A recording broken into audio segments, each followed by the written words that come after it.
Hi hello അസ്സാം വലൈക്കും എല്ലാവർക്കും ഹനാസ് കിച്ചണിലേക്ക് സ്വാഗതം. ഇന്ന് കാണിക്കുന്നത് ഒരു പുതിയൊരു സ്നാക്കിൻ്റെ റെസിപ്പിയാണ്. അതിൻ്റെ കൂടെ കുറച്ച് ആൾക്കാർ പിസ്സയുടെ റെസിപ്പിയും കൂടി ചോദിച്ചിട്ടുണ്ടായിരുന്നു, അതും കൂടി ഇതിൽ ഉൾപ്പെടുത്തിയിട്ടുണ്ട് കേട്ടോ. അപ്പോൾ നമുക്ക് വേഗം വീഡിയോയിലേക്ക് കിടക്കാം. അപ്പോൾ എന്നും ചെയ്യുന്ന പോലെ രാവിലെ സ്നാക്സൊക്കെ ഉണ്ടാക്കുന്ന സ്നാക്കിൻ്റെ മസാലയൊക്കെ റെഡിയാക്കി എടുക്കുന്നുണ്ട്. അപ്പോൾ സവാളയൊക്കെ വഴറ്റി ചിക്കനെല്ലാം ചേർത്ത് നന്നായി വഴറ്റിയെടുക്കാം. അപ്പോൾ ഇന്ന് ഞാൻ ഉണ്ടാക്കുന്നത് ഇറച്ചിപ്പത്തിരിയും കട്ട്ലറ്റുമാണ്.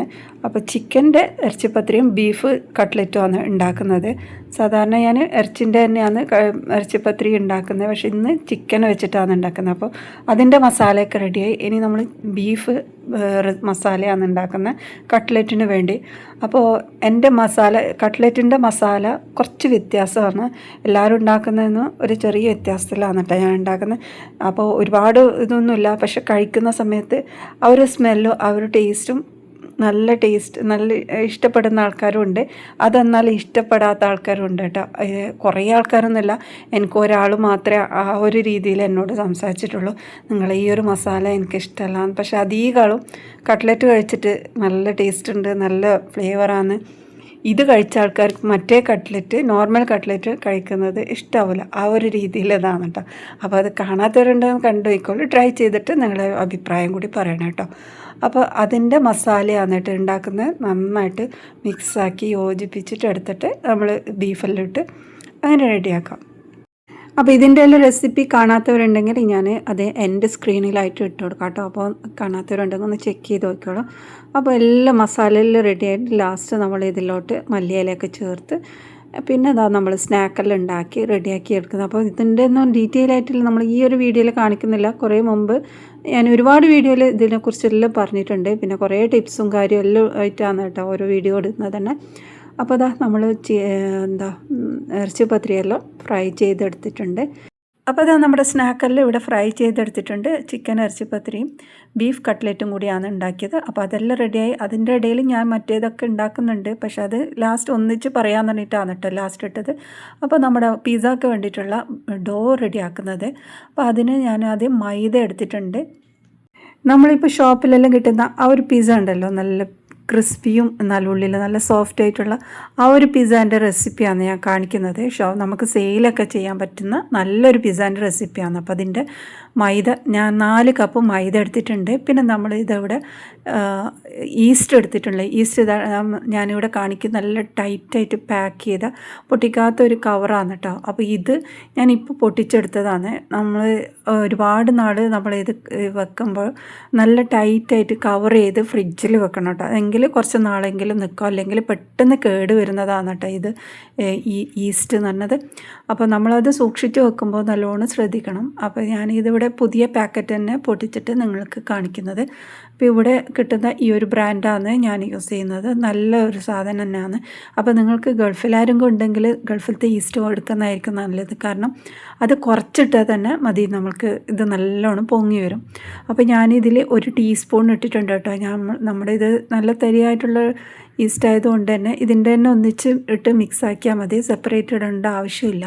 അങ്ങനെ ചെയ്യുന്നുണ്ടെങ്കിലും കുഴപ്പമില്ല കേട്ടോ. നമ്മൾക്ക് സെപ്പറേറ്റ് ഒന്ന് മിക്സാക്കിയിട്ട് ഇതിലേക്ക് ഇട്ടാൽ മതി. ഞാൻ എന്തായാലും മൈദയുടെ കൂടെ തന്നെ 1 ടീസ്പൂൺ ഈസ്റ്റും ഇട്ട് പാകത്തിനുള്ള ഉപ്പും ചേർത്ത് ഇനി പഞ്ചസാരയാണ് കേട്ടോ ചേർത്തിട്ടുള്ളത്. 2 ടീസ്പൂൺ പഞ്ചസാരയും ചേർത്ത് കുറച്ച് റവയാണ് കേട്ടോ ചേർത്ത് 1 ടേബിൾ സ്പൂണോളം റവയും കൂടി ചേർത്തിട്ട് ഇതുപോലെ നന്നായിട്ട് കൈ കൊണ്ട് മിക്സാക്കി എടുക്കാം. അപ്പോൾ പഞ്ചസാര ടീസ്പൂണല്ല ടേബിൾ സ്പൂൺ, 2 ടേബിൾ സ്പൂണാണ് പഞ്ചസാര ചേർത്തത്. ഇനി നമ്മൾ ആവശ്യത്തിന് വെള്ളം ഒഴിച്ചിട്ട് നന്നായിട്ട് കുഴച്ചെടുക്കുക. അപ്പോൾ വെള്ളം ഒന്നിച്ചൊഴിക്കാതെ കുറേശ്ശെ ഒഴിച്ചിട്ട് വേണം മിക്സാക്കി എടുക്കാൻ.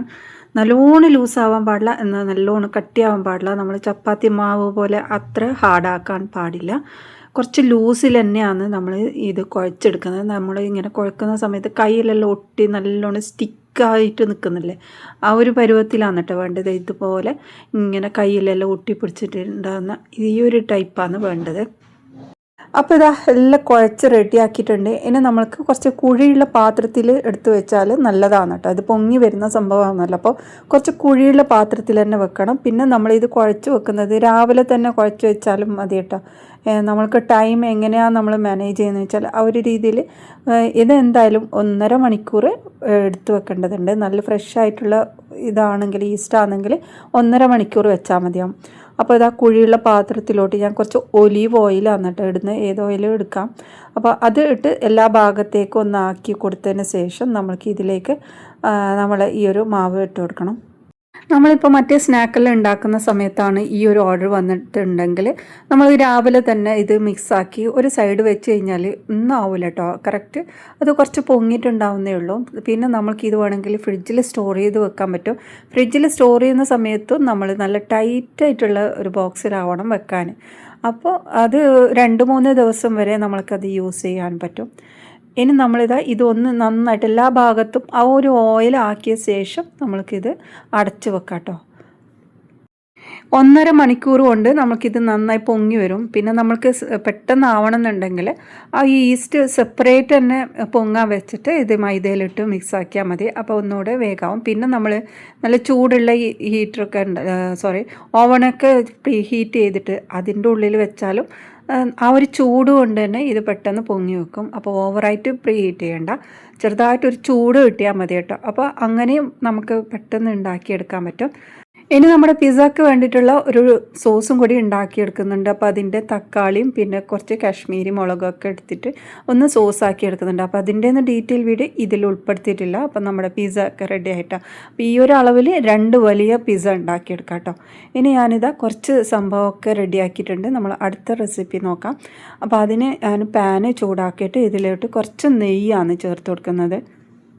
ഇത് നമ്മുടെ നേന്ത്രപ്പഴം കൊണ്ട് ഉണ്ടാക്കിയെടുക്കുന്ന ഒരു സ്നാക്കാണ് കേട്ടോ. അപ്പോൾ അതിൻ്റെ മസാലയൊക്കെ ഫില്ലിംഗ് എല്ലാം റെഡിയാക്കിയെടുക്കുക. അപ്പോൾ അതിനായിട്ട് നമ്മൾ കുറച്ച് ഉണക്കമുന്തിരി പിന്നെ കുറച്ച് ബദാമാണ് എടുത്തത്. ബദാമോ കാഷ്നട്ടോ നമ്മുടെ കയ്യിൽ ഏതാണ്ട് അത് എടുക്കാം കേട്ടോ. കുറച്ച് ചെറുതായി കട്ട് ചെയ്തിട്ട് ഇതിലേക്ക് ഇട്ടിട്ട് ഒന്ന് ഇളക്കിയെടുത്തിട്ടുണ്ട്. ഇനി ഞാൻ ഇതിലോട്ട് കുറച്ച് തേങ്ങ ചേർത്ത് കൊടുക്കുന്നു. 1 കപ്പോളം തേങ്ങയും ചേർത്ത് കൊടുത്തിട്ട് ഒന്നും കൂടെ ഇളക്കിയെടുക്കുക. അപ്പോൾ ഇത് ഫ്രോസൺ ആക്കിയിട്ടുള്ള തേങ്ങയാണ്. അപ്പോൾ അതിൻ്റെ ചൂട് മാറാൻ വേണ്ടിയിട്ട് മാത്രമേ ഞാനൊന്ന് മിക്സ് ആക്കിയെടുത്തതാണ്. ഇനി ഞാൻ ഇതിലോട്ട് കുറച്ച് ഗ്രേറ്റ് ചെയ്തത് അപ്പോൾ ശർക്കരയാണ് ഞാൻ ഇതിലേക്ക് ഇട്ടത്. അപ്പോൾ ശർക്കര ഇട്ട് നന്നായി മിക്സായിട്ട് ശർക്കര മിക്സ് അലിയുന്നത് വരെ നമ്മൾക്കിത് മിക്സാക്കി എടുക്കാം. അപ്പോൾ കച്ചറയൊന്നും ഇല്ലാത്ത നല്ല ശർക്കരയാണ് ഇട്ടത്. അപ്പോൾ ഇതുപോലെ മിക്സാക്കിയ ശേഷം ഞാൻ ഇതിലോട്ട് കുറച്ച് ഏലക്കപ്പൊടിയാണ് ചേർക്കുന്നത്. 1 ടീസ്പൂണോളം ഏലക്കപ്പൊടി ചേർത്ത് കൊടുക്കുന്നുണ്ട്. എന്നിട്ട് ഒന്നും കൂടെ മിക്സാക്കിയിട്ട് ഫ്ലെയിം ഓഫ് ആക്കാം. അപ്പോൾ മസാല ഇവിടെ റെഡി ആയിട്ടുണ്ട്. പിന്നെ നമുക്കിതാ നേന്ത്രപ്പഴം എടുത്തിട്ടുണ്ട്. 2 നേന്ത്രപ്പഴമാണ് നമ്മൾക്ക് ഇതിനായിട്ട് വേണ്ടത്. അപ്പോൾ ഇത് ഞാൻ പുഴുങ്ങിയെടുത്ത നേന്ത്രപ്പഴമാണ്. പുഴുങ്ങാതെ ചെയ്യുമ്പോഴാണ് ഒന്നുകൂടെ ടേസ്റ്റായിട്ട് തോന്നിയിട്ടുള്ളത് കേട്ടോ. അപ്പോൾ നിങ്ങൾ ചെയ്യുമ്പോൾ പുഴുങ്ങാത്ത നേന്ത്രപ്പഴം ഇതുപോലെ കട്ട് ചെയ്ത് മിക്സിയിലേക്ക് ഇട്ട് കൊടുക്കുക. നമ്മൾക്കിതൊന്ന് അരച്ചെടുക്കാനുള്ളതാണ് കേട്ടോ. അപ്പോൾ ഈ ഒരു സംഭവം ഉണ്ടല്ലോ, ഞാൻ കുറച്ച് മുമ്പ് വേറൊരു രീതിയിൽ ഉണ്ടാക്കിയിട്ടുണ്ട്, പുഡിംഗ് ടൈപ്പായിട്ട്. അത് അടിപൊളി എന്ന് വെച്ചാൽ നല്ല ടേസ്റ്റുള്ള ഒരു പുഡിങ്ങാണ് ഇത്. അതിന് കുറച്ച് ചേഞ്ചായിട്ട് നമ്മളിതിൽ ഫില്ലിങ്ങോട് കൂടിയിട്ട് ചെയ്യുന്ന ഒരു സ്നാക്കാണ് കേട്ടോ, സ്നാക്കായിട്ട് യൂസ് ചെയ്യുന്നതാണ്. അപ്പോൾ അത് ഒരു പുഡിംഗ് ടൈപ്പാണ് കേട്ടോ. അപ്പോൾ മിക്സിയിലോട്ട് പഴമെല്ലാം ചേർത്ത് കൊടുത്തിട്ടുണ്ട്. ഇനി നമ്മൾക്ക് മുട്ടയാണ് ആവശ്യം. 3 മുട്ടയാണ് ഞാൻ ഇതിലേക്ക് എടുത്തിട്ടുള്ളത്.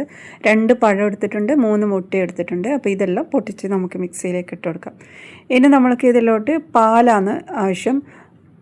1/2 കപ്പോളം പാലെടുത്തിട്ടുണ്ട്, അത് ഇതിലേക്ക് ഒഴിച്ചു. ഇനി കുറച്ച് പഞ്ചസാര ചേർത്ത് കൊടുക്കാം. 1/2 കപ്പില്ല, അതിൻ്റെ കുറച്ച് താഴെയായിട്ടൊരു 1/4 കപ്പിലും കുറച്ച് കൂടുതലായിട്ടാണ് ഞാനിവിടെ പഞ്ചസാര എടുത്തിട്ടുള്ളത്. അപ്പോൾ അത് ഇതിലേക്ക് ഇട്ടിട്ടുണ്ട്. ഇനി ഒരു പിഞ്ചോളം ഉപ്പ് ചേർത്ത് കൊടുക്കുക. ഉപ്പിട്ടിട്ടില്ലെങ്കിൽ കുഴപ്പമില്ല കേട്ടോ. പിന്നെ നമ്മളിതിലേക്ക് ഏലക്കപ്പൊടിയാണ് ചേർക്കുന്നത്. 1 ടീസ്പൂൺ ഏലക്കപ്പൊടിയും ചേർത്ത് നമ്മൾക്കിത് നന്നായിട്ടൊന്ന് അടിച്ചെടുക്കാം. ഇനി ഞാനിത് ഉണ്ടാക്കുന്നത് ഈ ഒരു പാനിലാണ് കേട്ടോ. അപ്പോൾ അതൊന്ന് ചൂടായി കിട്ടണം. അപ്പോൾ ഇതൊന്ന് വെച്ചിട്ട് നമുക്കൊന്ന് അടച്ച് വെക്കണം കുറച്ച് സമയം. അപ്പോൾ ഇത് നല്ലോണം ചൂടായിട്ടുണ്ട്. ഈ ഒരു സമയത്ത് ഞാനിതിലോട്ട് കുറച്ച് നെയ്യ് ചേർത്ത് കൊടുക്കുന്നുണ്ട്. നെയ്യ് എല്ലാ ഭാഗത്തേക്കും ഒന്ന് ആക്കി കൊടുക്കാം. ഇനി നമ്മൾ ഉണ്ടാക്കി വെച്ച ഈ ഒരു മിക്സ്, പഴത്തിൻ്റെ മിക്സ് ഉണ്ടല്ലോ, അത് ഇതിലേക്ക് കുറച്ച് ഒഴിച്ചു കൊടുക്കാം. ഫുള്ളായിട്ട് ഒഴിക്കണ്ട, കുറച്ച് ഭാഗം ഒഴിച്ചിട്ട് നമ്മൾ ഈ ഒരു ഫില്ലിങ് ഇതിലേക്ക് ഇട്ട് കൊടുക്കാം. അപ്പോൾ അതിൻ്റെ സെൻറ്റർ ഭാഗത്തേക്ക് മാത്രമായിട്ട് വേണം ഇടാൻ. നമ്മുടെ ഫില്ലിങ് ഇടുന്നതിന് മുമ്പായിട്ട് നമ്മളിതൊന്ന് ചെറുതായിട്ടൊന്ന് വേവിച്ചെടുക്കുക. അടിഭാഗം കുറച്ചൊന്ന് വെന്താൽ നമ്മൾക്ക് പെട്ടെന്നൊന്ന് ഇളക്കിയെടുക്കാനെല്ലാം ഈസിയാണ്. പിന്നെ നമ്മുടെ മസാല അടിയിലോട്ട് പോവാതെ എല്ലാ ഭാഗത്തും ഒരുപോലെ ആയിട്ട് കിട്ടും. അപ്പോൾ അത് കുറച്ചൊരു 2 മിനിറ്റ് മതി കേട്ടോ, കൂടുതൽ വെക്കണമെന്നില്ല. അങ്ങനെ ചെയ്തതിന് ശേഷം ഇതിലേക്ക് ഞാൻ ഈ ഒരു മസാല ഇട്ട് കൊടുക്കുന്നത് ഫുള്ളായിട്ട് ഇടുന്നില്ല കേട്ടോ, കുറച്ച് ബാക്കിയുണ്ട്. അപ്പോൾ ഇതിൻ്റെ നടുഭാഗത്തേക്ക് മാത്രമായിട്ടാണ് കേട്ടോ ഇട്ട് കൊടുക്കുന്നത്. അപ്പോൾ അത് പണ്ട് ഫുള്ള് വെച്ചതിന് ശേഷം നമ്മൾ ബാക്കിയുള്ള പഴത്തിൻ്റെ മിക്സ് ഇതിൻ്റെ മുകളിലോട്ട് ഒഴിച്ചു കൊടുക്കുക. അപ്പോൾ ഈ ഒരു മസാല ഒന്നും പുറത്തേക്ക് കാണാത്ത വിധത്തിൽ ഫുള്ളായിട്ട് കവർ ചെയ്യുന്ന വിധത്തിൽ എല്ലാ ഭാഗത്തേക്കും ആക്കി കൊടുക്കാം. അപ്പോൾ ഇതൊക്കെ ചെയ്യുന്ന സമയത്ത് ലോ ഫ്ലെയിമിൽ വെച്ചിട്ടാണ് നമ്മൾ ചെയ്യുന്നത്.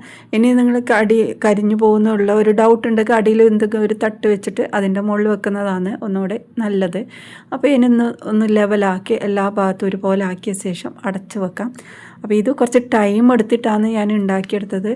അപ്പോൾ ഒരു അരമണിക്കൂറിലും കൂടുതൽ എടുത്തിട്ടുണ്ട് കേട്ടോ. അപ്പോൾ ഇത് റെഡി ആയിട്ടുണ്ട്, ഏകദേശം റെഡി ആയിട്ടുണ്ട് തോന്നുന്നു. അപ്പോൾ ഇത് തൊട്ട് നോക്കാം. നമ്മൾ തൊട്ട് നോക്കുമ്പോൾ കയ്യിൽ ഒട്ടുന്നുണ്ടെങ്കിൽ കുറച്ചും കൂടെ സമയം വെക്കാം. അപ്പോൾ ഇത് കയ്യിലൊന്ന് സ്റ്റിക്കായ പോലെ തോന്നിയതുകൊണ്ട് വീണ്ടും ഞാൻ അടച്ചു വെക്കാമെന്ന്. ഈ ഒരു സമയത്ത് ഇതാ തൊട്ട് നോക്കുമ്പോൾ ഒന്ന് കയ്യിലൊന്നും ഒട്ടുന്നില്ല, നല്ല രീതിയിൽ വെന്തിട്ടുണ്ട്. എന്നാലും നമ്മളത് തിരിച്ചിട്ടിട്ട് ഒന്നും കൂടെ വേവിച്ചെടുക്കണം കേട്ടോ. അപ്പോൾ ഇതാ ഒരു പാന് വെച്ചിട്ടുണ്ട്, അതിലോട്ട് നമ്മൾക്ക് തിരിച്ചിട്ട് കൊടുക്കാം. ആ ഒരു ഭാഗം കൂടി കുറച്ച് സമയം വെച്ച് ഒന്ന് വേവിച്ചെടുക്കണം. എന്നിട്ട് നമ്മൾക്ക് നമ്മളെ പ്ലേറ്റിലോട്ട് മാറ്റി കൊടുക്കാം. ഈ ഒരു രീതിയിലാണ് ഉണ്ടാക്കിയെടുക്കുന്നത്. പിന്നെ നമ്മൾ ഇത് ചൂട് പോയിട്ട് കട്ട് ചെയ്തെടുക്കുന്നതാണ് നല്ലത്. നല്ല സോഫ്റ്റും നല്ല ടേസ്റ്റുള്ള ഒരു സ്നാക്കാണ്, ട്രൈ ചെയ്ത് നോക്ക്. അപ്പോൾ ഇതിൻ്റെ ഫില്ലിങ് നമ്മൾക്ക് ഇവിടെ ഞാൻ ശർക്കരയാണ് യൂസ് ചെയ്തത്. ശർക്കരയ്ക്ക് പകരം പഞ്ചസാര കൊണ്ടും ഉണ്ടാക്കിയെടുക്കാം കേട്ടോ. അപ്പോൾ ഇതൊന്ന് ട്രൈ ചെയ്തിട്ട് നിങ്ങൾ വലിയൊരു അഭിപ്രായം അറിയിക്കണേ. അപ്പോൾ ഇന്നത്തെ റെസിപ്പി ഇത്രയേ ഉള്ളൂ. അപ്പോൾ നിങ്ങൾക്ക് ഇഷ്ടമായിട്ടുണ്ടെങ്കിൽ സപ്പോർട്ട് ചെയ്യണേ. ഇനി പുതിയ റെസിപ്പി എന്തെങ്കിലും ആവശ്യമുണ്ടെങ്കിൽ കമൻറ്റിലൂടെ അറിയിക്കണേ. ഇനി അടുത്ത വീഡിയോയുമായി വീണ്ടും വരാം. ബായ്.